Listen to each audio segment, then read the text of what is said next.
right. May the words of my mouth and the meditation of mine heart be acceptable in Yahavah's sight.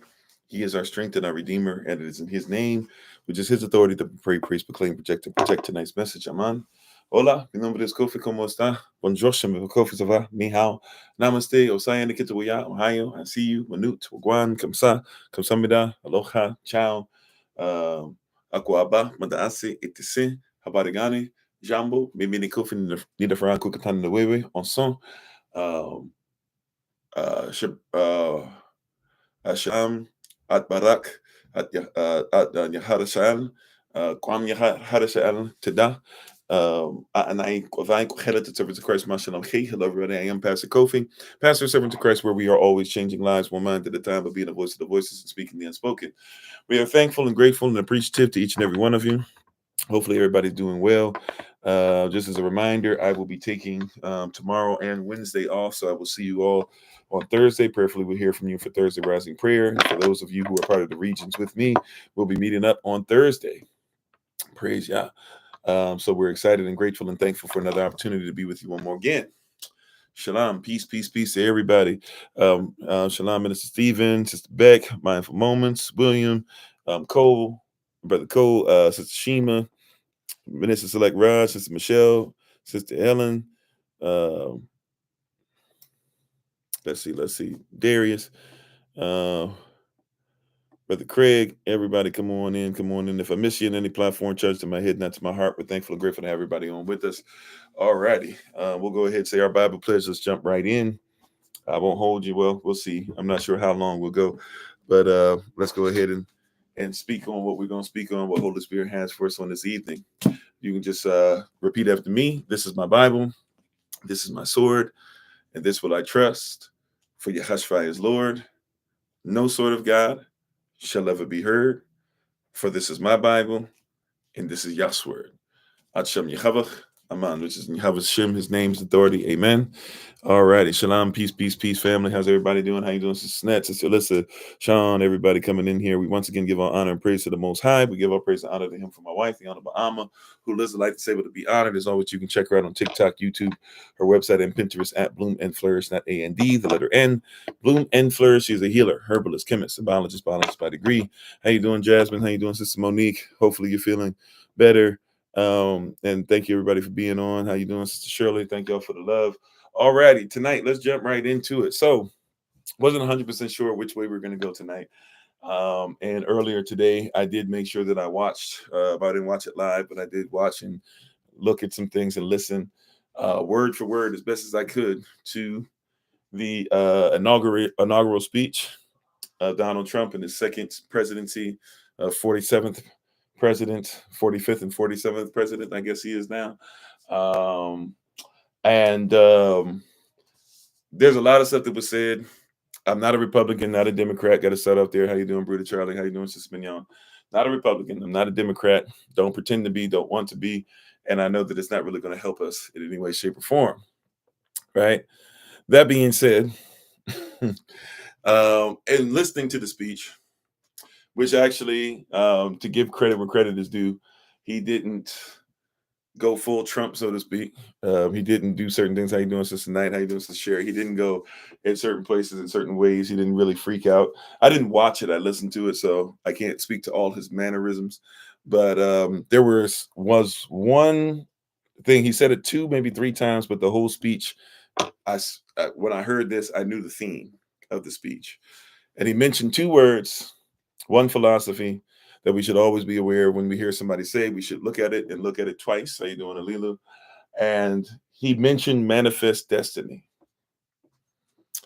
As soon as I heard him say manifest destiny, my ears perked up. Right? He said he was reading the prompter rather than going off the cuff. Yeah. When I heard him mention manifest destiny, I said, oh, I'm paying attention. Because when you hear manifest destiny, and I'm not even making it up. You could look it up for yourself. I'm going to say it the way that, we say it here in our working definition. If you'd like to look it up for yourself to see what the definition is, look it up for yourself. How you doing, Darius? And how you doing, Forever Young? Manifest destiny basically is a belief for certain persons who believe that they're white, that that's a such thing, that believe that it is their belief is that their God has made it a requirement and a demand upon their lives that they are supposed to ensure that they take over. Manifest destiny. That's basically what it is. How you doing, Keith? We can try to spin it whichever way we like. You can try to make it whatever you want it to be. But when you hear manifest destiny, that's what we're talking about. Manifest destiny is not just only purely an American belief. It is a belief of the West that their God, not Allaham, not who we serve, but their God, who they worship, has allowed them with a kind of predestiny type spirit or type doctrine. That means that everything that they do, regardless of what it takes, they are allowed to do whatever it takes to ensure that they take over. How you doing, Sister Tia? How you doing, D?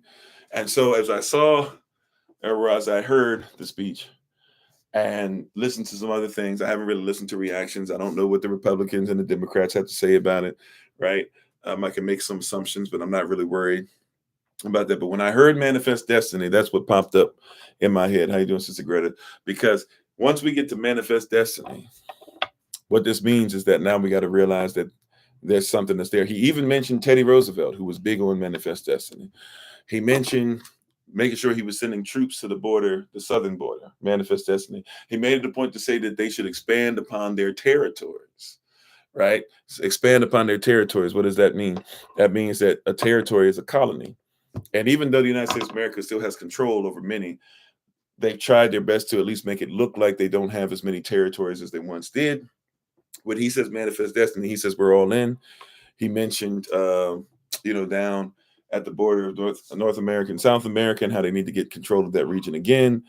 He pulled the China card and said that China is now in charge of places that were supposed to be given to somebody else, and so therefore they're going to go and take them back. Manifest destiny. How you doing, Brother TJ? Right? So if we're going to talk about manifest destiny, we got to be honest. It's go, something should click. Now, if you're not aware of how deep manifest destiny goes, I've mentioned this before, but look up even Rudyard Kipling. If you're not aware who Rudyard Kipling is the one who wrote The Jungle Book. Many of you have seen the movie The Jungle Book, and the Jungle Book movies you've seen usually just deal with Mowgli in the jungle. That's a very small part of the actual book called The Jungle Book, right? And Disney, of course, when they made the famous cartoon about it, Disney is very much so known for taking the spirit of things, but also trying to maneuver it and do certain things with it and make it something that's their own. And usually it's not part of the original story.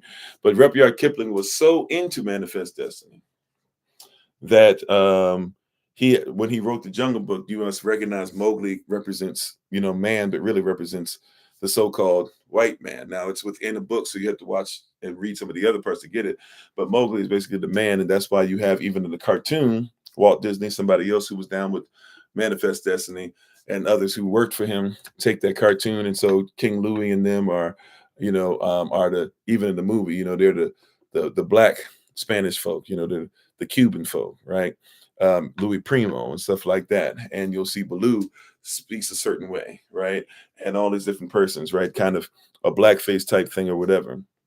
And so you'll see a lot of different things or whatever. And so all these animals need Mowgli. They try to raise Mowgli, but Mowgli doesn't belong with the animals, right? This is the mindset of the one who actually authored that. And Rudyard Kipling, he actually wrote to, matter of fact, even wrote a famous poem and wrote to Teddy Roosevelt himself, saying that it was important that he kept manifest destiny going, since the United States of America, he saw that they were going to become what they become as far as a superpower, one of the heads of the beast.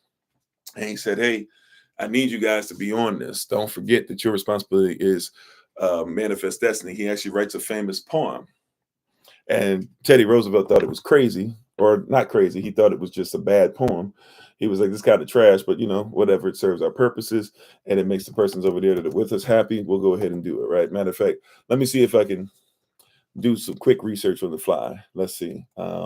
Rudyard Kipling poem on manifest destiny. Let's see if they'll even give it to us.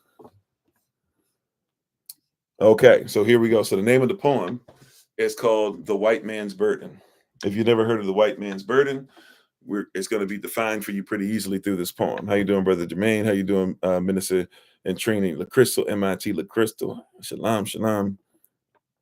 It was written in 1899. It's a poem about the Philippine-American War, which a lot of persons might not know ever happened.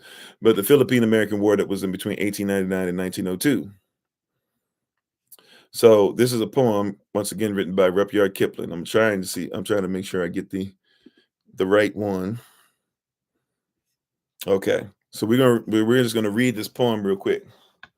Now, once again, Manifest Destiny says it is their belief that it is their God that says that you're supposed to take over, right? And at that point, really, they were focusing mostly on, hey, we need to take over all of the Americas, all Native Americans, any Africans who have been there before, any Negroes, any Moors. Our responsibility is to take over the same way that we've taken over everything else. That is their belief that it is the Most High, their God, their version of the Most High, who says that they should take over everything. Trump even said in the speech tonight, Manifest Destiny is going to take place when they put the American flag on Mars. Elon Musk was in the background clapping. The South African who made his money out of apartheid, at least his father did. Right? So, you said wife held 2 Bibles and he did not put a hand on them over his heart. Yeah, Elder Amma was telling me that too. I didn't see that part. I just listened to the speech, but I'll probably find out more. But anyway, this is Manifest Destiny, 1899, written by Rudyard Kipling. When you hear these words, you got to know what they're talking about. We got to know what to reference. Yeah, he did the other N-word salute. Yep. So watch this. So here we go.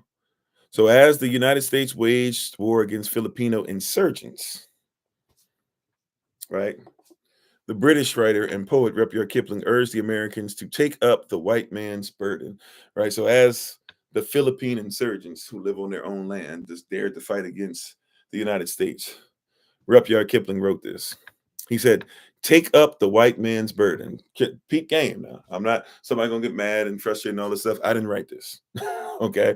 I'm reading you what was written. So when Trump mentions the Manifest Destiny, Rudyard Kipling is one who believes in Manifest Destiny and writes this poem called The White Man's Burden, something that persons took to heart and used in their mind to be able to try and help persons to be able to get where they need to do. How you doing, Sister Monica? How you doing, Sister Nadine? Shalom, everybody. Peace. So watch this. Says, take up the white man's burden. Send forth the best, ye breed. Go send your sons to exile to serve your captives' need. To wait in heavy harness on fluttered folk and wild. Your new caught sullen peoples, half devil and half child. This is what they said. How you doing, babe? My wife's on the Honorable Alma. Check her out as always on TikTok, YouTube, her website, and Pinterest. Right? So let's go back to the beginning now. We're just going to read. We're reading through what? The White Man's Burden.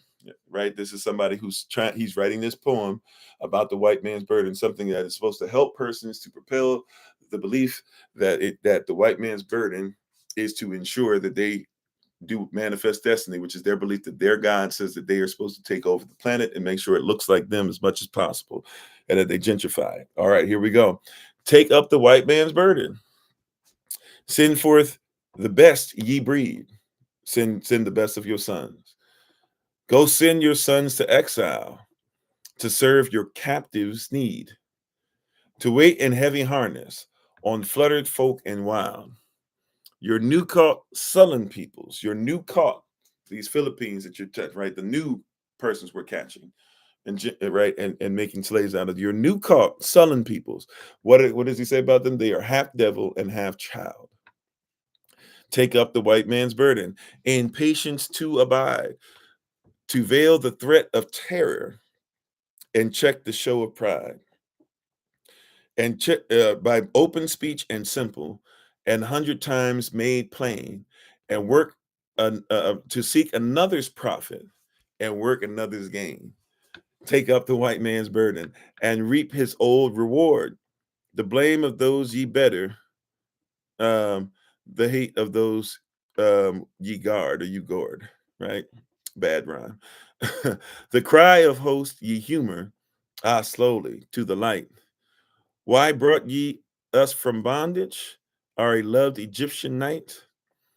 Take up the white man. So now they even put themselves in the place of Israel, right? Take up the white man's burden.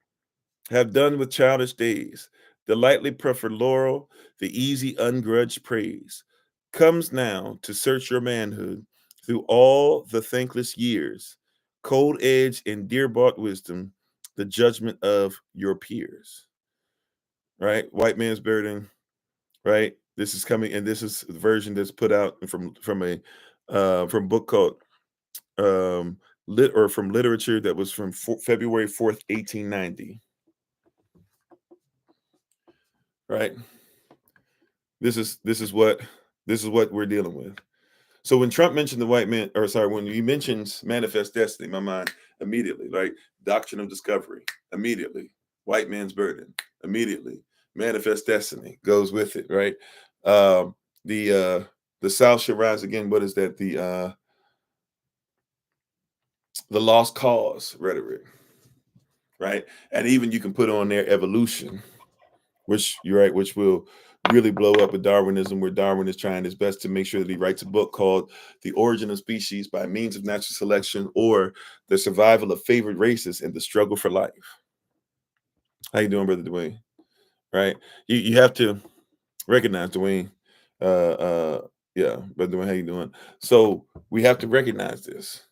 This is what he literally, this is when Trump mentioned this evening, you have to start thinking to yourself, he's saying, my goal is to go ahead and hit manifest destiny to ensure that we go back to trying to make sure that all the things that we said, all the things that we conquered are going back. And persons don't know this because persons, once again, don't read. They're not taught this. And even if you don't know it, here's the problem, is that if your leader is leading you towards manifest destiny, if that's the vehicle he wants us to, or wants you, because I'm not going, but he wants you to go in to get to where you're supposed to go, then guess what that means? That means that that's the vehicle you're going to be in. Which is why separating from a wicked society. How you doing, Auntie Marion? How you doing, Sister Judith? Which is why separating from an evil and wicked society is mandatory. And realizing that you must make sure that you take care of one another is mandatory. And by the way, if you'll use manifest destiny against one, eventually what happens? You take over them, and now they take over someone else. Then they take over someone else. And then they take over someone else. And eventually everybody's got to be under it. And technically everybody's already under it.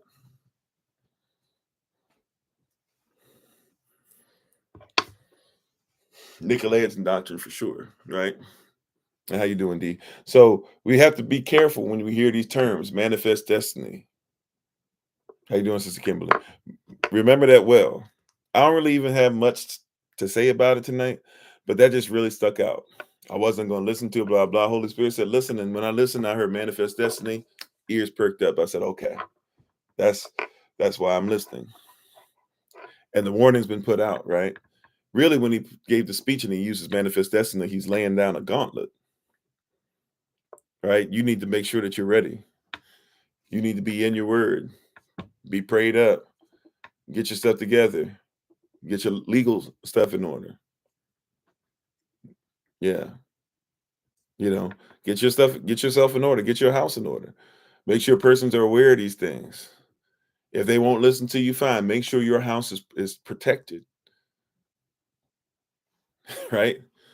Because this is going to lead, this leads to a mindset of what is the fight now? The fight now, what we're hearing now when we hear manifest destiny, the fight is that whom they serve, the God, the idols that they serve are leading them, the devil whom they serve. Can we keep it a buck? Right? And there's not Republican versus Democrat, because the Democrats serve their own idols and they worship their own gods too. Really the same ones. Two sides of one bird, two sides of one coin. But they're telling you, when you hear manifest destiny, they're saying we're going back. That's the goal. Now, can they do it the way that they like to? Not to the extent. But the goal is, and here's something that's interesting when it comes to manifest destiny, right? Something that we don't want to talk about, and something I've been hesitant to talk about because I'm not really worried about their politics. I'm more worried about kingdom politics. But that being said, there is some truth to I think the days of trying to have black folk in chains per se are not necessarily here any longer, but you don't have to, as we were talking about earlier today, even, you don't have to have persons in chains if you have their brains locked up.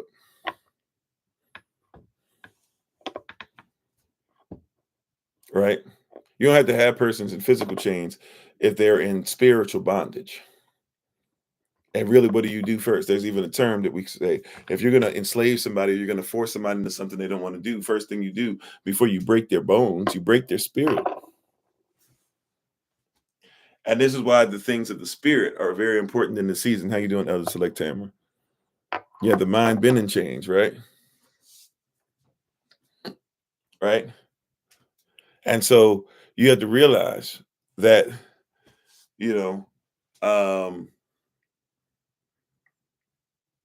you have to realize that a lot of persons are out here are of a mindset that you're still thinking Republican, Democrat. You're still thinking Trump only. Trump is a voice. Trump is one of the corporation owners, right? Yeah, Willie Lynch mindset, right? And it's so interesting because everybody was so busy, and I don't think you guys realize this. Trump is one of many presidents. All the presidents set precedents, right? So Trump, Biden, Obama, Bush, Clinton, Bush, Reagan, Carter, we can keep going back. All of them are about manifest destiny because they all work for the same union. Remember, even Abraham Lincoln, his responsibility was not to free the slaves, and technically he never did. His responsibility was to do what?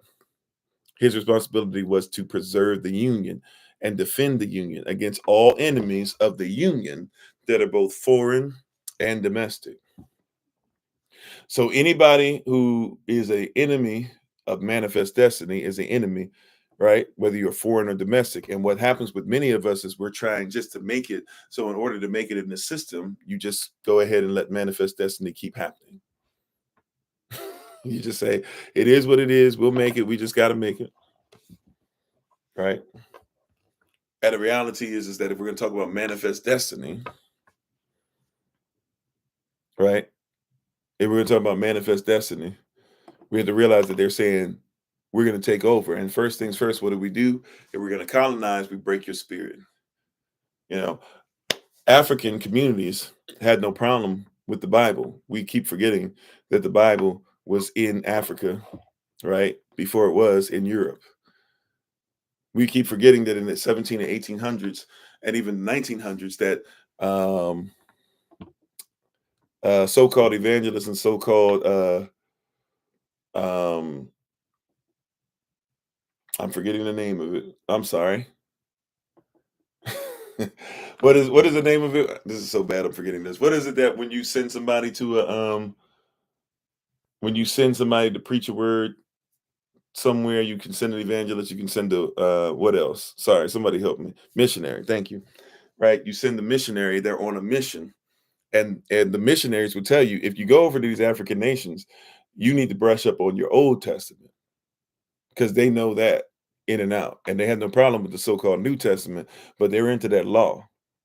And then what you do, you send the missionaries and you get the missionaries to actually get them to think, no, don't worry about what Yah's law is. Look at this new thing, right? You send them with a bunch of soldiers and all that, and you break the spirit, or you get them the spirits to be about something else. Once they get away from what their mission and what they're in submission to, your missionaries have broken them down from what they should be in submission to. And now it's easy to go ahead and get them to go against each other and put them in chains.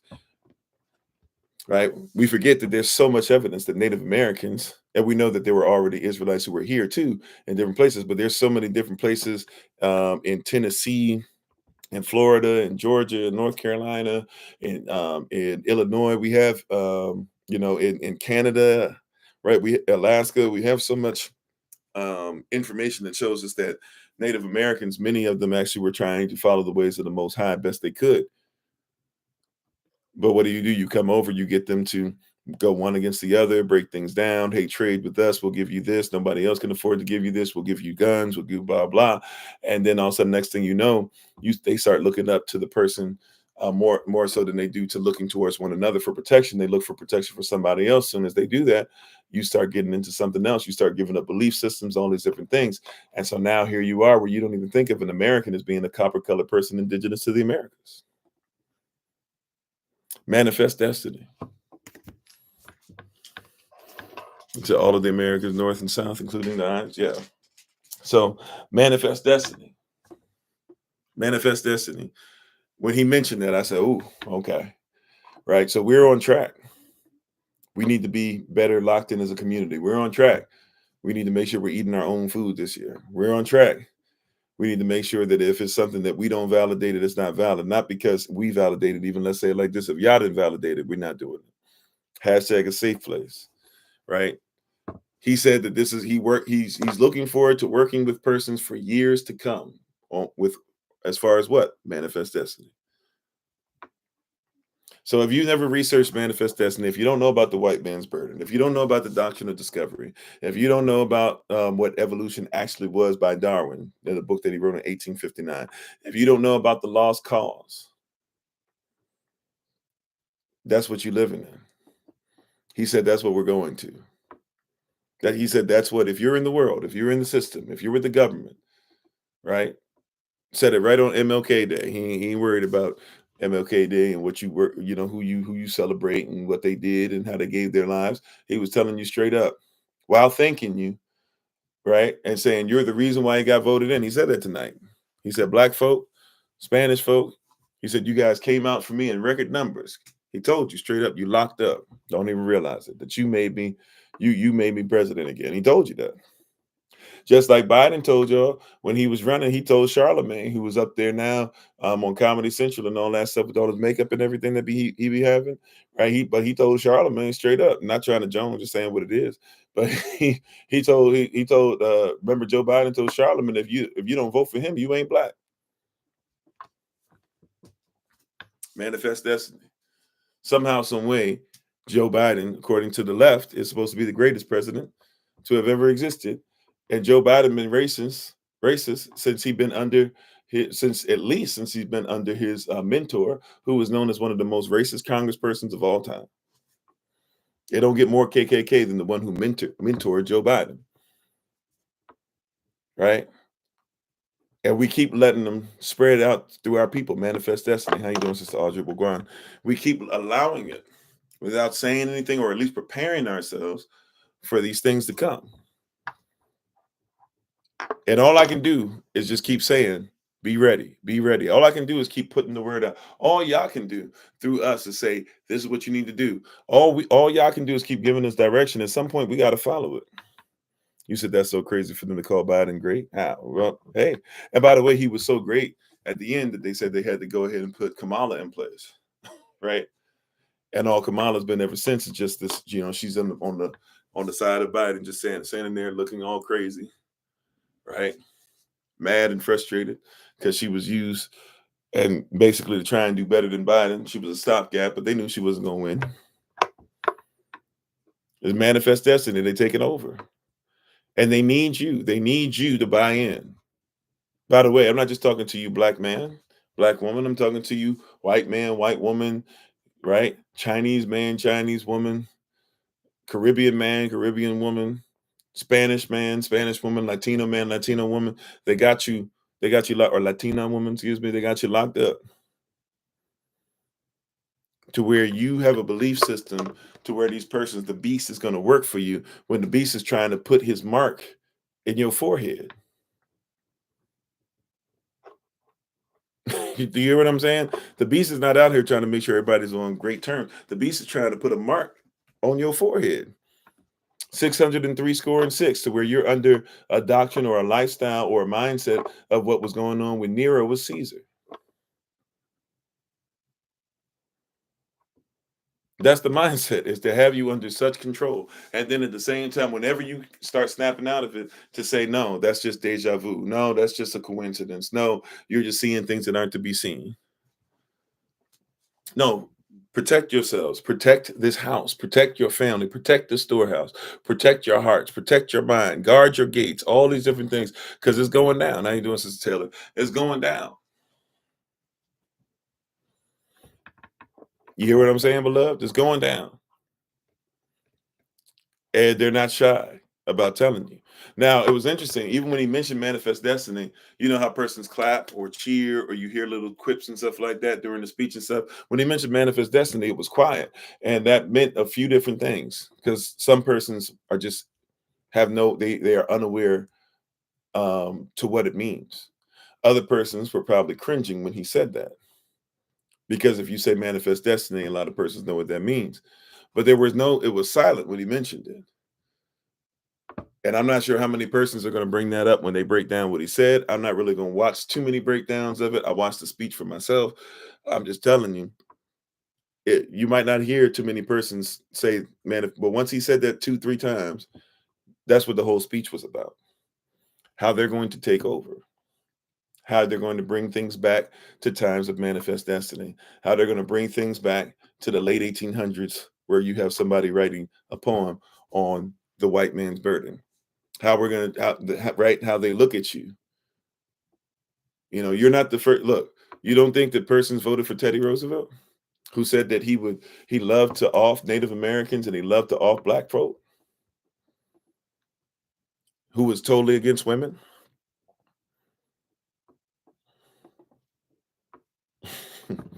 Right, and they get us when we're young. They're teaching the youth. Yeah. So this is why, this is one of the reasons why. And by the way, don't get caught up in some of this stuff too. So when we're talking about manifest destiny, you have to use propaganda that have persons not even pay attention. They listen to a 30-minute speech or so, 28 minutes, 29 minutes, 30 minutes, whatever it was. They listen to a long speech. And in all that speech, a lot of persons didn't even catch manifest destiny was mentioned. But that's because you use propaganda. You use all these different things to take your mind off of it. What just happened that persons care about more so than the fact that you have somebody who supposedly is the leader of the free world. Supposedly this person is the leader of the free world. He's talking about manifest destiny. What just happened that a lot of so-called Americans think is more important than that? Well, MLK Day, yep. But something else. What literally just happened? What just happened this weekend? What happened Friday, Saturday, Sunday that affects the world and that more persons in the world care about than the fact that the president is calling for manifest destiny? Think about that. How you doing, Brittany? Thanks for being part of the community. Think about it. It's not even that difficult. What just happened Friday, Saturday, Sunday that the whole world is more concerned about than manifest destiny, more concerned about than what happened in Israel with Palestine? What just happened?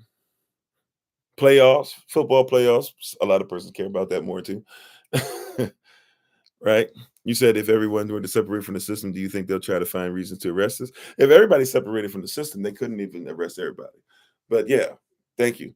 TikTok. They had us more concerned about TikTok than they did about persons are more concerned about, man, I can get back on TikTok. Oh man, Black Americans are back on here. It's so great. We missed y'all. And he's telling y'all we going to manifest destiny.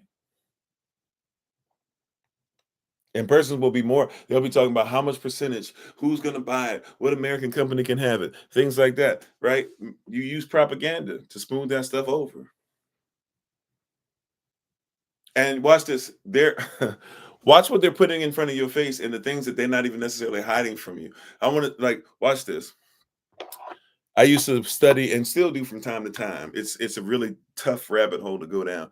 But I used to study World War II. And so when I say World War II, I mean, I studied what was going on in Japan, what was going on in Korea, what was going on in China, China versus Japan, what was going on with Mussolini, what was going on in Italy, what was going on with Ethiopia and how they were able to keep everybody out, what was going on all the way down to South Africa, who was fighting, in Spain, et cetera, right? But I also learned a lot.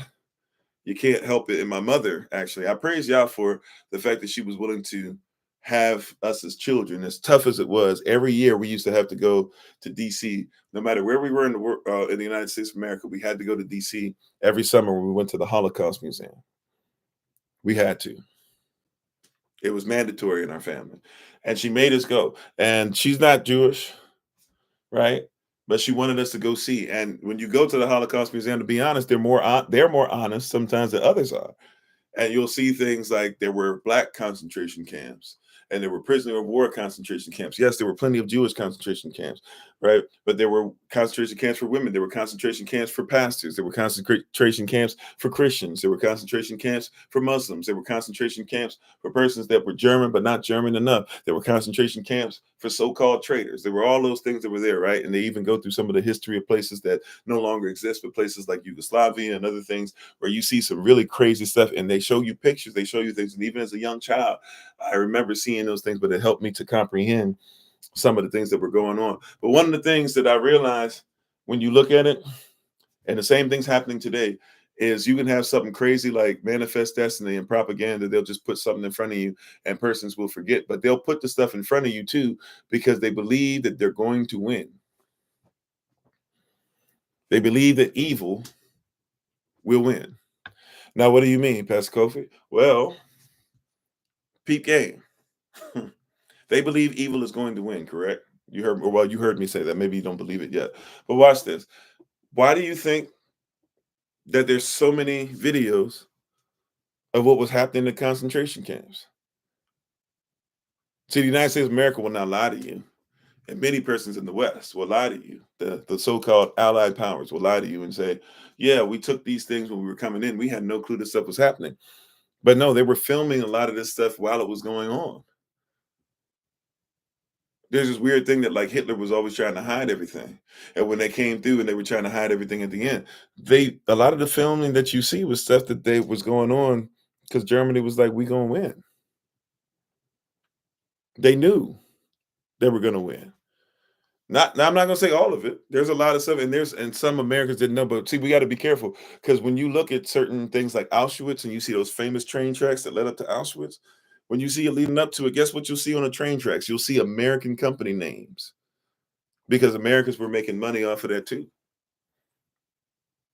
Yes, they had prison of war. When you see stuff like Fanta, when you drink, and I ain't gonna hold you, I got a soda issue still. Sometimes I'll have a yeah, there's a lot of footage. Yeah, yeah, for sure. And when you drink Fanta, guess what? That's Coca-Cola owned. Why did Coca-Cola even make Fanta? Why not just call it, Great Coke, right? Why not just call it Orange Coke? Why is it Orange Fanta? Well, because the Nazis, right, were against America, supposedly, and America couldn't outright say they were supporting Nazism. So what do? You say, okay, we'll sell Coca-Cola over here, but for the Axis powers in Germany, we'll still sell you Coca-Cola, but we'll just make a new soda. We'll call it Fanta. They had Fanta Apple, Fanta Orange. We'll sell it over there. So when you drink Fanta, guess what? All it is Coca-Cola attempted to make sure that they could sell to the Nazis and sell on both sides. They knew about what was going on. They're making money on both sides. Right? When you talk about Volkswagen was a German company that was made specifically to help Hitler and them out. When you talk about highways were created to make sure. That's why highways are not made for you to be able to get to and from. Highways were made so that persons during war could go ahead and, armies could function. Planes could land, right? Planes can land on a highway. Tanks can go on a highway. You can bring a lot. You ever been on a highway and you see a bunch of military stuff being brought from one place to another? That was made up in Germany, and others liked it and hired Germans after the war, Nazis after the war, to come and build that stuff for you. Then they lied to you and told you, oh yeah, we need this for you guys. But the reality was that that's so that the war machine can flourish. That's the reason why highways exist. That's why one of the best highways is the Autobahn. That's why it exists. You said, is that why it's federally regulated? Oh, most definitely. Because you got to make sure that the federal government can do what they do at times of war. I mean, we can keep on going. Coco Chanel was somebody who, and you can say, well, she did it to survive or for her company to survive, but she made sure she started sleeping with Nazis so she can make sure she can keep on doing stuff. And she helped put Hugo Boss. I think it's Hugo Boss. I could be wrong on that one. I believe it's Hugo Boss. Somebody fact check me on that, please, if you don't mind. But I believe it's Hugo Boss who is the company that made the Nazi uniform. That's why some of y'all be like, dang, them uniforms is kind of sharp. Low key. Well, that's because somebody who you like their style made it for. Adidas, which turned into Adidas and Puma. It was two brothers. The brothers ended up splitting up, and so Puma is one brother, Adidas is the other brother. But Adidas, there were two brothers that came together. They were Nazis.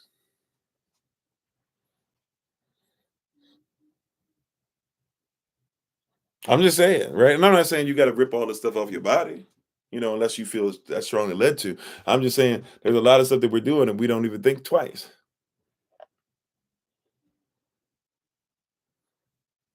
Thanks, man.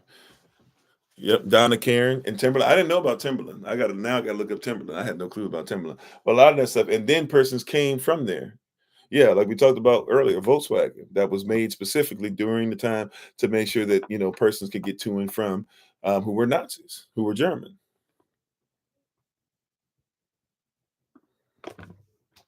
BMW. I mean, the list goes on and on. But what I'm telling you is, long story short, that's manifest destiny. That's manifest destiny. Okay, thank you. It was Hugo Boss. Thank you. So that's manifest destiny. We don't want to talk about it. We don't want to. This is why when persons say stuff like, hey, you know, there are persons who benefited off of this stuff. Why won't you admit somebody benefited? Why won't you admit that, like, you guys got this? Why won't you admit that, hey, like, you guys benefited off of concentration camps the same way you benefited off of the concentration camps you had for the chattel slaves, the same way that you benefit off the concentration camps for the Native Americans, the same way that you benefit off of the concentration camps that you call prisons that are just nothing more than modern plantations where they still got Negroes picking cotton and singing spiritual still, right? By the way, can we keep it a buck? Some of the prison plantations have been caught doing the same stuff as far as even breeding. Did you know that there's women and men that they bring together and they actually have them breed in prisons? Women that have children in prisons, let them raise the prisons and then take the babies from them. I mean, we're still, we could try to finesse this and try to make this work to where this stuff is not manifest destiny. But Trump just came out and told you, yeah, that's what time it is.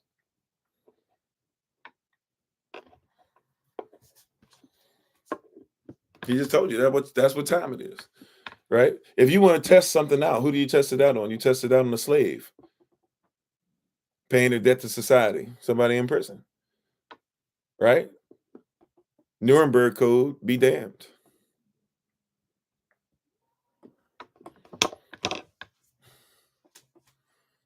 So there's a lot of prisoners in there getting a lot of wild stuff happening to them.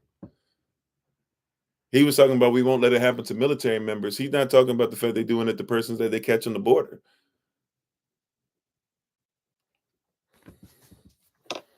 He said we're going to deport all the persons back to Mexico who need to go. Guess what that means? That means if you somebody who fits a profile and you talking trash about us, we about to get rid of you. He said we're about to get rid of millions. They're uplifting their wickedness like their love of serial unalivers. Right? So I'm just saying, when he mentioned manifest destiny tonight, it comes with all that. He said put Neely and Snoop in the mix. Oh, did he put Neely? Which Neely? I didn't even know about Neely, if it's the Neely I'm thinking about. Right? Or Nelly. Okay. But yeah, it's manifest destiny. It's manifest destiny. And he told you straight up, yeah, we're about to go and we're about to get territories back. We're about to expand our territories. Territories are colonies. It's code. Remember we talked about code a long time ago? We did a series on code.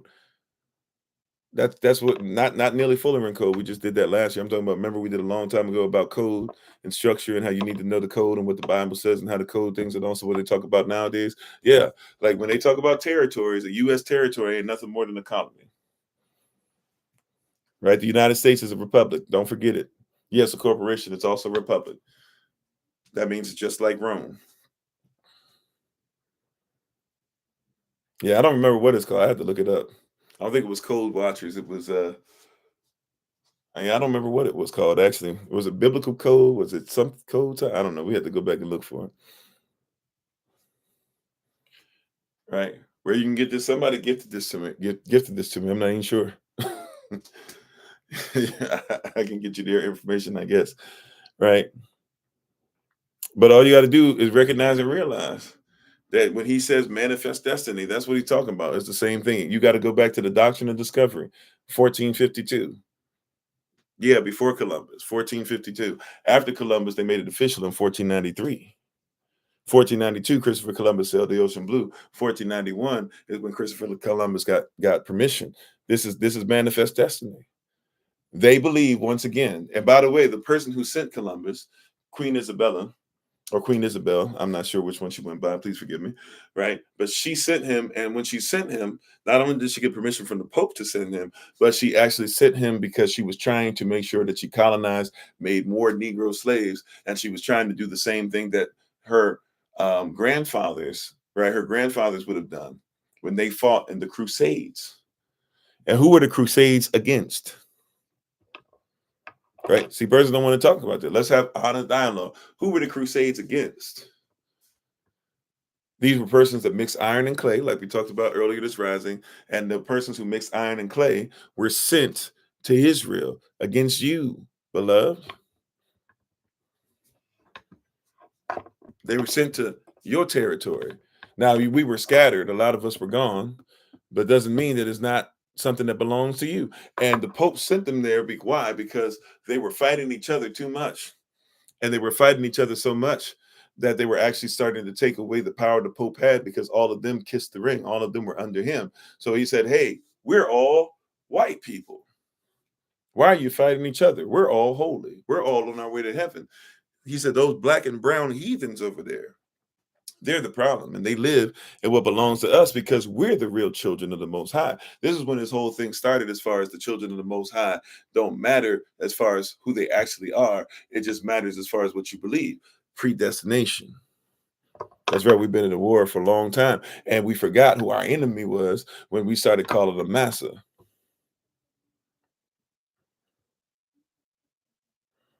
Because master means teacher. They force you to call him teacher.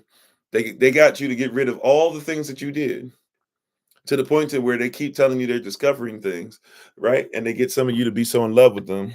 And Dr. Neil deGrasse Tyson, I don't know how I feel about him. Obviously, I respect his humanity and everything. I don't hate him or anything like that. I don't harbor any ill will towards him. That being said, right? He literally has said things like, hey, we should be, even though Columbus is a jerk, we should be thankful that Columbus did what he did to our people, because there were two separate groups of people and they were so different as far as their DNA, that if there had never been what Columbus did, and there had never been a lot of stuff that happened in chattel slavery because of that and things like that happened, if that had never taken place, we would have been totally separate as far as human beings. And that's not even true, because Africans had been gone over there. Mansa Musa's older brother, we know, went over to the Americas. And they had to bring a Hebrew interpreter with them, and Christopher Columbus learned he needed to take a Hebrew interpreter because he was sailing with Africans. And he brought a Hebrew interpreter, and it was the Hebrew interpreters that told him, that was able to talk to the persons over there in the Hebrew dialect, to which they were able to have conversation and realize that persons had been coming over there for a long time, and they used the same weapons. Manifest destiny, in order to keep it up there, you have to lie about that, and you have to say that stuff doesn't exist. They had to make a fool of Dr. Ivan von Sertima. Some of you know who I'm talking about, some of you don't.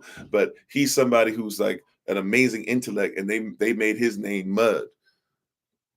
They made his name mud with the quickness. One of the greatest intellects we've ever had, somebody that can give you so much stuff. Read one of his books sometimes, and you would be shocked at how much stuff that you don't know happened on this side of the waters of the Atlantic Ocean. You'd be shocked and appalled how much stuff has been kept from you. Right? How much stuff that you did, how much of your beliefs, how many, watch this, even if we want to go outside of Israel, how many Muslim kingdoms existed in North America? You don't even know that there were Muslim kingdoms that existed, that there were also Negro kingdoms that existed, Israelite kingdoms that existed, right? Oh, the Olmec sheep, yes, part of it for sure, but so much more. So much more, and we have no clue about it because we don't realize how wild, wicked, and ruinous manifest destiny is in actuality. Don't even realize it. Don't even realize that there were South Americans who were never enslaved, and West Africans started coming over in the last 20, 30 years and started speaking to them and realized they literally speak the same language to the letter. Didn't even change it up. Hey, Shalom, Sister Deja. How you doing? Right? So I'm just saying they're telling you outright. And by the way, I want to be very careful because I am using the word take back, and I see some others using the word take back. I want to be careful to be obedient to what Holy Spirit has. Look, for real, this has been. That's why I'm going back hundreds of years. I'm trying to show you that we keep trying our best to figure out how to go by this new master or somebody else, right? Let's stop letting them be our masters because they ain't trying to teach you anyways. There might be a couple persons that want to go ahead, but they're traitors to bring you into something that's built on you being ignorant. How you doing, Minister Smail Ray? You hear what I'm saying? It's traitorous for them to bring you into something that that's built on your having no clue. You hear what I'm saying, beloved? It's traitorous for them to believe, to help you, to give you knowledge of something when this system is based off of you being shackled here. So stop asking them to teach you stuff in schools. Teach yourselves. You hear what I'm saying? Any oppressor, and stop believing that every black person has your best interest at heart, because many of them who I don't care what HBCU they go to, all the HBCUs are owned by white families. So how historically black are they? NAACP, right? Finally got a black person to be the president, not of a chapter, but of the whole thing. That just happened 2-3 years ago for the first time. You had persons out of the 5 families that were running it. But we're so quick, we keep looking to persons. Look, I'm not saying, once again, I hope this not coming across. I don't care about interracial, blah, blah, this and that, whatever relationships. If that's what you're doing, please make sure that they come with the culture, right? I'm talking about the mind. I'm talking about if you're hearing stuff like manifest destiny and it doesn't make you realize we need to get going on this.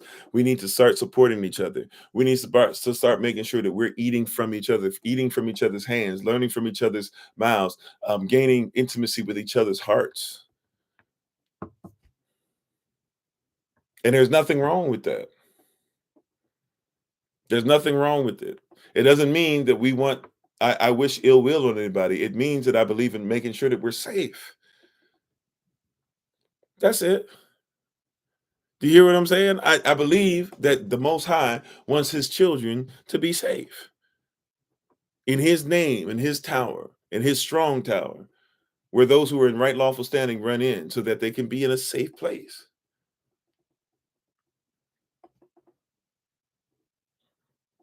And if somebody wants to go ahead and give up the wickedness that they're in to be in that safe place, then so be it.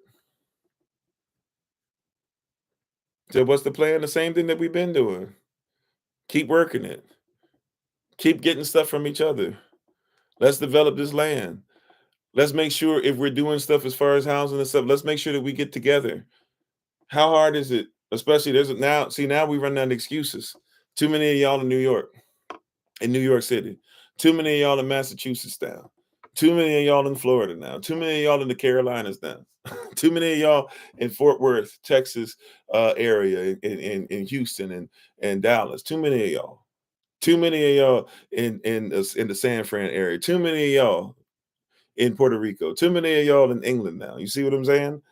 At some point, we have to start saying, hey, what Yah's will for us is becoming a nation. Right? Too many ministers on staff that you ain't figured out how to get in touch with one of them.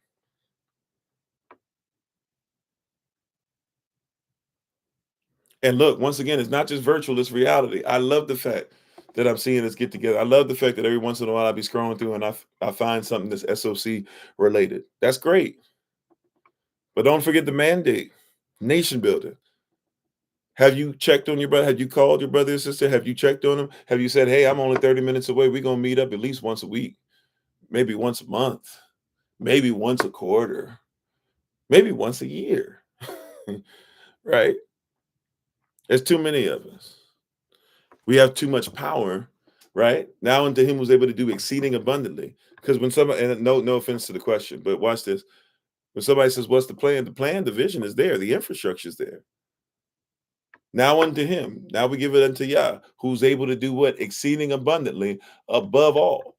You could ask a thing according to the power that's where? Within us. It's already in us. And we don't realize that if we simply move the way Yah said, we're able to do more than what we think we can, exceeding abundantly above all. Too many of us in Virginia, too many of us in DC, too many of us in Baltimore. Just saying. Too many babies out here, too many of us in Florida, too many babies that are close to each other to not be playing with each other at all. Right? You have not because you ask not. Let's see what you got. I'm asking. Seek and you shall find. I'm seeking. Right? Knock and you shall enter. I'm knocking. I'm asking. We've got it. What they're telling you is that you don't have it because their system is based off of their God, their person who they worship, their idols are telling them that they're supposed to manifest destiny. Their destiny is supposed to be to take over you. Look up the 4 horsemen and see what those 4 horsemen do and see if it matches with manifest destiny. Let's do some quick question. Let's do some quick question and answer in the chat real quick. If you want the cheat sheet, I'll give it to you. Revelation chapter 6. Revelation chapter 6, verse 1 and 2. The first horse is a white horse, and the rider upon him represents what? What does it say? Revelation chapter 6, verse 1 and 2. Y'all help me out. I'm not even gonna look. I'm not gonna cheat. I'm giving you the cheat sheet. Y'all tell me, just in case I might try to lie to you. I might try to just make something up off the cuff. I might nothing up my sleeves here. Y'all tell me. Revelation chapter 6, verse 1 and 2. Read it real quick and you tell me what you think it's saying. What's the first horse? How you doing, Pinky? What's the first horse doing? Let's see if this makes sense with manifest destiny. You see what I'm saying? And by the way, there's a book on, there's a book that you can read. What is it? Behold the Pale Horse. Is that the name of it? I believe it is. I could be saying the wrong thing. I hope I'm not. Right? Okay, I don't see no but. So we have the first horse, right? Is to do what? To conquer, right? Matter of fact, let me go there. Let's just go there. Revelation chapter 6. Because somebody will get on me if I don't get everything correct. Revelation chapter 6, right, verse 1. And I saw when the Lamb opened up one of the seals. So the Lamb, the Yahashavai, is opening up the mystery unto us, right?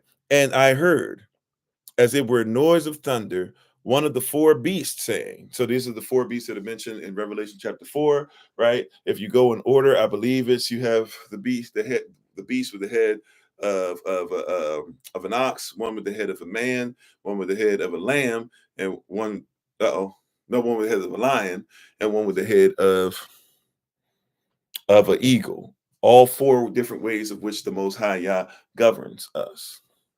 Okay. All right. And so he says, and behold, verse 2, and I saw, and behold, a white horse, and he that sat on him had a bow, and a crown was given unto him, and he went forth conquering and to conquer. He conquers just for conquering's sake. This is his nature.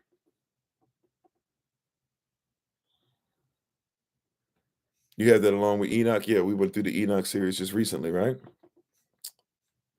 Amen. So Revelation chapter 6, verse 2, and I saw another, and behold, and Hananiah, and pay attention, there was a white horse, or really a bright horse, right? Or a horse that was without color even, but whatever, a white horse, and he that sat on him had a bow, and a crown was given unto him, and he went forth conquering and to conquer. That's what he does. That's what he does, right? So it's revealed to us in the first seal that in this system, there's somebody in this manifest destiny, even that you just go around to conquer. We're going to expand our territories. We're going to put a U.S. flag on Mars. We're going to make sure that we get our territories back. It's their nature. And if you don't get out of that system, out of that beast, see, it's the beast that said, when Yahashavai opened the scroll, the way that the Most High governs reveals to us how this horseman operates. All right. Then if Revelation chapter 6, verse 3, and when he had opened the second seal, I heard the second beast say. So here's the next one, right? Here, and if now this is to be honest, this is a if. The Bible doesn't exactly say this, but more than likely what's going on, I'm gonna give that to you again. More than likely, so take it with a grain of salt. More than likely, what's going on, how you doing, Sister Patricia, is that Revelation chapter 4, the beasts that are in order go in order with the ones who are revealing, right, or who are speaking to what Yahashavai is revealing. So the way that each beast governs us shows us what happens and how we can see what the beast is doing. So peep game. Revelation chapter 4, the first beast has the head of an ox, which is olive. So the way the Father, the source, governs, right? The way the Father governs us, right? If we are in tune with the Father, with the source, with Abba, then we'll see what happens in Revelation 6. That will help us to see who is conquering us or how they're trying to conquer us. Okay. Well, Revelation chapter 4, I believe, now somebody has to correct me if I'm wrong. I'm not going back and forth. I'm kind of doing this off the dome. So somebody hold me accountable. I believe it's Revelation chapter 4 then says that the second beast is the one who has the head of a man. I believe. Somebody please check me on that. Fact check me on that. Make sure I'm not teaching the wrong thing to our people. How you doing, Brother Omar? Please, if somebody doesn't mind, I'm pretty sure I'm right about it. I know the eagle's last. I know the ox is first. I could be messing up the ones in the middle, right? But I believe the second one is the one who has the head of a man, right? Son of man, Yahashavai himself. Khan. All right. Tada. Michelle. So the one that has the head of the ox, I'm sorry, is the one that's dealing with conquering. But when we deal with stuff with Yahashavai being the Son of Man, and we see who he is to us as far as his sacrifice for us, now watch what's revealed to us, right? The second beast, this one with the head of a man, that governance tells us what? Revelation chapter 6 and verse 4, and there went out another horse that was red, and power was given to him that sat thereon to take peace from the earth. Yahashavai came to give us peace, but this horse comes to take away peace from the earth, and that they should kill one another, and there was given unto him a great sword. So without Yahashavai's governance, without doing the things that the Messiah tells us to do and being obedient and carrying our cross the way he did, we will take the sword one to another. Right? We will take the sword one to another. You catching this? You seeing that? All right. Now, what's the next beast or the next way of governance? This next beast, this next cherubim, even, right? This way of governance that's watching over us. We see that this beast has the head of a lamb. So when we're dealing with the sacrifice of the lamb and sacrificing things for Yah and sacrificing for each other and being in tune with what it says, well, now watch this. Right? Oh, it's lion, calf, man, eagle. Okay, somebody said I was correct on the other one. Sorry. Okay, so let me reverse. Thank you. So I got to reverse the teaching. Thank you for catching that. That's why I said don't have me. Thank you so much. Right? I know I'm you the teacher. You're supposed to add this together. But thank you for making sure I had this stuff together. Okay, so I'm right about the calf or the one with the head of an ox. All right. So then, sorry, the second beast was actually the one with the head of the no problem. No problem. Was the one with the head of a oh, it's lion, calf, man, eagle? Okay, I'm way off. All right, we got to start from the top. Sorry. So last 5 minutes, I guess you got to go ahead and say scrap. Not scrap entirely, but I got to start again. Okay, so I'm sorry. I thought lion and man were wrong. I'm all the way off. Okay, thank you for that. Okay, so now we got that together. Let's make sure we teach this correctly. So the lion, right? Who is the lion of the tribe of Yahavah? So it's all really pointing towards the same person, right? In a sense, anyways, we're pointing towards the same governance, but we're looking at 4 different ways that we are governed through the kingdom.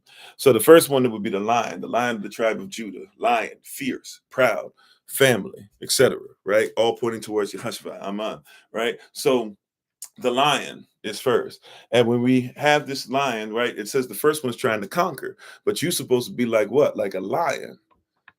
Be of pride, be a family. Don't be proud, right? but be a pride, be a family. And they're talking about Barbary lions. If you get a chance, go down that rabbit hole. Look at the difference between Barbary lions, which no longer exist, but that's who would have been in Israel. So look at the Barbary lion versus the lions that you see today. Matter of fact, fine, if that's too much for you, look at a wild lion and how they act versus the lions that are in your zoo. Okay, all right, but we're talking about the lion. So the way the lion governs helps us against the one who's trying to conquer. All right. Second up, I apologize, I was way off. Second one is that you said it was a calf, I believe, was the calf, the ox, the father. So look at the way the father, right? And if you want to say an oxen, the ox is the son, right, of the father, but we're talking about one and the same. We're talking about the alav or the olive. So look at the head of the calf, right? Second one up is the calf. So when we look up at the calf, right, the ox, the father, the source, helps us to see when we're dealing with somebody who what is dealing with the one who comes to get us to kill one another, to take the life of one another. All right, now we're on track. Revelation chapter 6, verse 5. And when he had opened the third seal, the Lamb, Yahashavai, opens the third seal, right? I heard the third beast say, who's the third beast that was mentioned?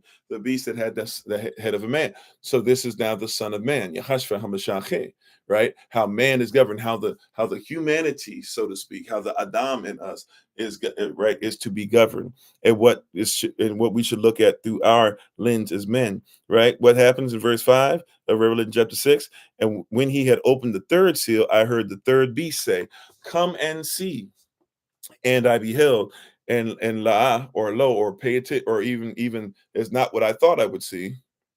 I saw what? A black horse, and he that sat on him had a pair of balances in his hand, right? Verse 6, and I heard, right?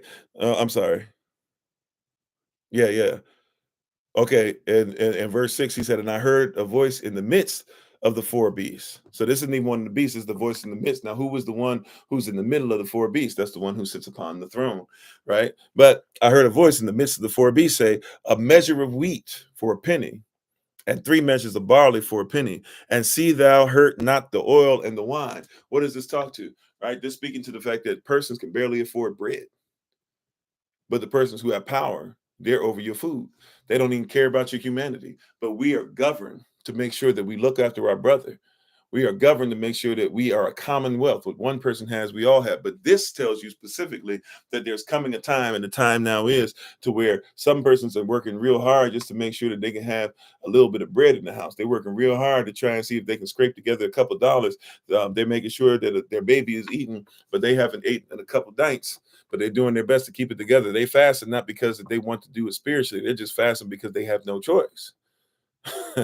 Right? But the ones who have money, they say, hey, make sure that you watch the wine for us, make sure the oil, make sure that where the money really is, make sure where the stuff is really going. But if we're governed properly to make sure that we're doing things righteously as far as the Son of Man, the way he would want us to do it, and making sure that we look at the humanity and govern ourselves accordingly the way that Yah wants us to, we'll be able to catch this up. Revelation chapter 6, verses 7 and 8. And when he had opened the fourth seal, this is now the one which is the eagle. You shall mount up on eagle's wings. When all you've done to do is stand and you can't do anymore, keep standing. You'll be able to soar like eagles, even in any situation. You know, eagles, they fly on storms. They go higher than the storm, and they use the winds of the storm to keep them up. The storm doesn't do anything but help them to be propelled, and they rest. Everything else is trying to flap. They just put their wings out. Everybody else trying to run inside, everything on the ground, trying to get out the way. Eagles love storms because they rest. They rest, they soar. They see beauty in the storm where everybody's trying to get away from it, right? So when we're governed by that type of peace and that type of shalom, verse 7, and when he had opened the fourth seal, I heard the voice of the fourth beast say, come and see. And I looked, and behold, a pale horse. And his name that sat upon him, his authority was what? Was death. And hell followed with him. So we're not even talking about just the regular death, which had no power until we fell into sin. But there's a second death, Revelation chapter 20. And you don't want to experience that one. A lot of us are going to have to experience the first death, but nobody wants to experience the second death. Because if you experience the second death, hell is following. Sha'al is following. And power was given unto this horseman, right, over the fourth part of the earth, to kill with the sword, and with hunger, and with death, and with the beast of the earth. But if you go over just a few more seals, if you go to Revelation chapter 7, you'll discover Revelation chapter 7, verse 4, it says that Israel must be sealed. That Israel must be taken care of. Those that are grafted in after that can come in too. So, beloved, manifest destiny being spoken on shows us that there's 4 horsemen are coming. But when we realize that Israel must be sealed, it's time for us to stop trying to be involved in everybody else's stuff. And persons keep saying, well, how do we make it? How do we do this? Yeah, have a mindset to start to watch this. It's not even for us. Well, I won't say it's not for us to figure out how. But Yah has already told us how. Well, yeah, it's not even for us to figure out how. It's for us to be obedient to what Yah says. It just is. We went over all the stuff that we went over earlier today and literally showed you the timeline that's mentioned in Daniel, right? At this point, are we going to believe what the word says or not? If you can show up for your fraternity and your sorority, you should be able to show up for your community. If you can make it a point to be on everybody else's stuff when they invite you on social media, then be on some SOC stuff too. I know that's not a problem for most of us listening now, but I'm just saying, right? If you can make it across country because somebody could flew you out, you get flued out, then you can go ahead and you can make it to something that is going to help your community to get better. At this point, how many times you got to hear somebody tell you that they're about to do the same thing? They're going to keep you in the same place. They're going to keep you under the same curses. At some point, you have a choice. Yes, the curses of Deuteronomy 28, verses 15 through 68 are real. We are living testimonies of them. That being said, why not be a living epistle or a living testimony concerning Deuteronomy 28, verses 1 through 14? Where is your barak? Where is your blessing? Come on, family. Come on, my shapachi, miyasapak. Right? Where is your ability to say we shall be the testimony that persons look back and our testimonies, rather, remember in Hebrew there is no such thing as a testimony, it's testimonies, because they got to be in the mouth of 2 or 3 witnesses, right? So we got to do this together. It's time for us to come out. You ready for some new testimonies? I'm here to tell you something. I'm here to teach you something. I feel like I'm gonna tell you because we already know this. We already aware of this, but maybe we don't know it. We don't live it. But Yah didn't call you. Just a secret. Quiet as kept. He didn't call us. He didn't invite us because we can do everything. He called us to do what he said. Yah didn't call us because we need to tell him how we're going to free ourselves. Yah called you because he said, I'm ready to free you up. Yah didn't call you because you've had this thing together and your mom and daddy knew what they were doing. He called you because he said, I'm about to teach you how to do what your mom and daddy didn't know how to do. Just a little secret, Yah didn't call you because you already were the best husband to ever exist. He said, I called you because you are willing to be clay. And if you put your life in my hands, I'll make you the best husband that you could ever be. He didn't call you because you know exactly what everything is to be a wife. He called you because he said, if you're the clay and I'm the potter, if you go ahead and just let me make you the vessel, you'll be the most shapely vessel and beautiful thing that anybody ever wants to drink from. You hear what I'm saying? Yah didn't call you because you're the best child. He called you because if you're his child, he's ready to feed you the sincere milk.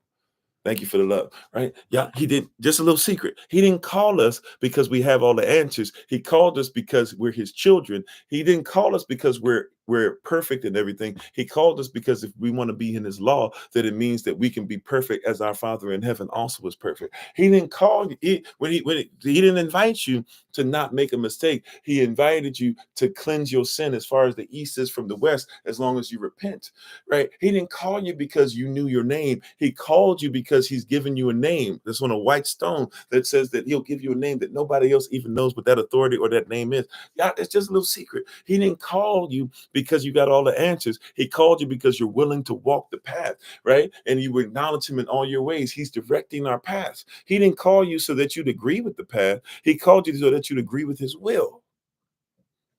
If you agree with his will, you'll walk down the path. If you agree with his will, your family will be healed. If you agree with his will, your lands will be put back together. If you agree with his will, he'll teach you how to eat.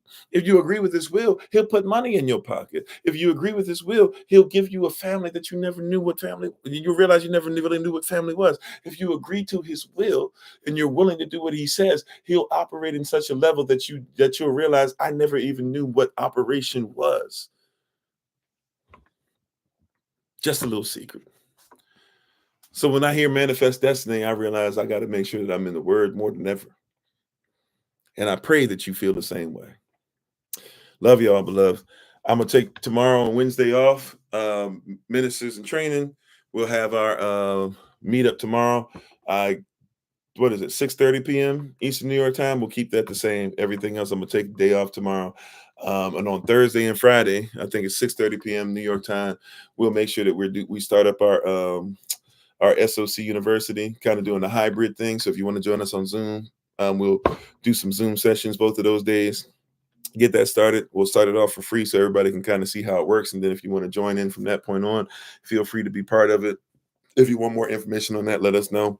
Love you all to life, though. You all take care. Continue to do great things. We honor you all. Love y'all.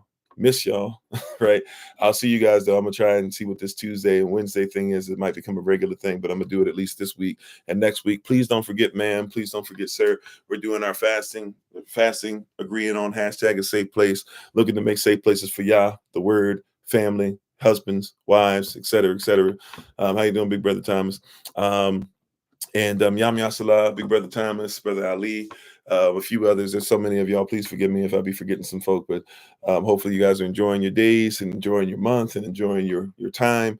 Those who had days off, hope you enjoyed. Please be safe if you're traveling. And I will see you guys on Thursday Rising Prayer. And then we'll see you guys when we continue this series, #ASafePlace, on Thursday at 8 a.m. New York time.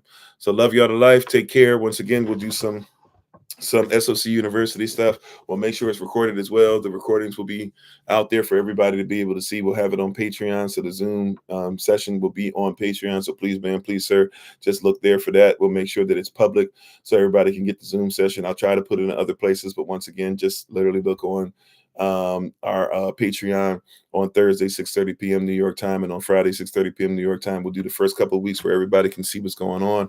I think our first two classes, are oldies, but, righteous ones.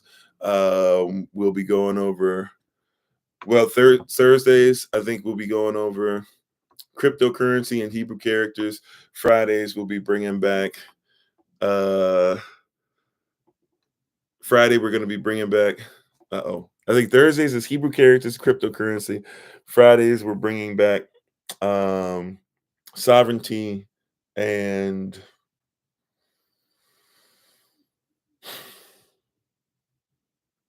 I don't remember what the other one. I think Friday might be a new one. Now, remember, if you're signing up for the stuff too, don't forget that you have access. So those who are doing the free ones, you won't have that. But those who are already signed up, you guys have access to on demand. So you can all go through all the Patreon stuff and get that stuff. But Friday, I had to double check that one to make sure. I believe it's sovereignty. And I had to double check what the other one is. I don't know if it's Black history or if it's English or if it's apologetics or something like that. Might even be marriage, but I think it's new. I think it's something new. So we'll do that Thursday, Friday for a little bit. And then we'll take a couple weeks off and then come back for Thursday, Friday for the next couple of sets. And don't forget, once you sign up, you also have the other stuff. And also too, we'll use those Zoom sessions for Q&A as well. So we'll set a little bit of time towards the end where you guys can ask questions after we finish sessions for each thing that we're talking about. All right. So love you all to life. You all take care. Thank you so much.